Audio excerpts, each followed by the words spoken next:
Les foules.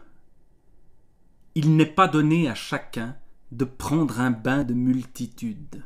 Jouir de la foule est un art, et celui-là seul peut faire, aux dépens du genre humain, une ribote de vitalité à qui une fée a insufflé dans son berceau le goût du travestissement et du masque, la haine du domicile et la passion du voyage.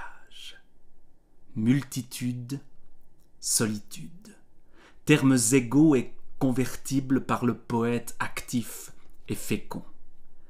Qui ne sait pas peupler sa solitude ne sait pas non plus être seul dans une foule affairée. Le poète jouit de cet incomparable privilège qu'il peut, à sa guise, être lui-même et autrui. Comme ces âmes errantes qui cherchent un corps, il entre, quand il veut, dans le personnage de chacun. Pour lui seul, tout est vacant. Et si de certaines places paraissent lui être fermées, c'est qu'à ses yeux elles ne valent pas la peine d'être visitées.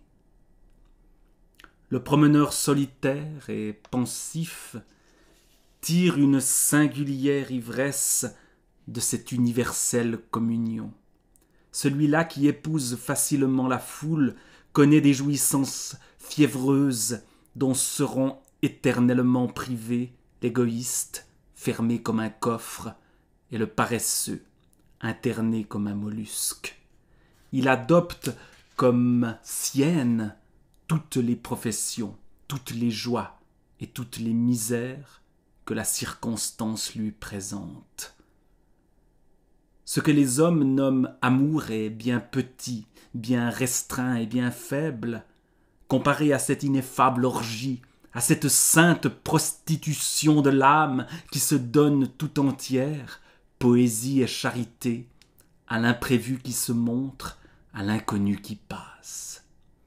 Il est bon d'apprendre quelquefois aux heureux de ce monde, ne fût-ce que pour humilier un instant leur sot orgueil, qu'il est des bonheurs supérieurs aux leurs, plus vastes et plus raffinés. Les fondateurs de colonies, les pasteurs de peuples, les prêtres missionnaires exilés au bout du monde connaissent sans doute quelque chose de ces mystérieuses ivresses. Et au sein de la vaste famille que leur génie s'est faite, ils doivent rire quelquefois de ceux qui les plaignent pour leur fortune si agitée et pour leur vie si chaste.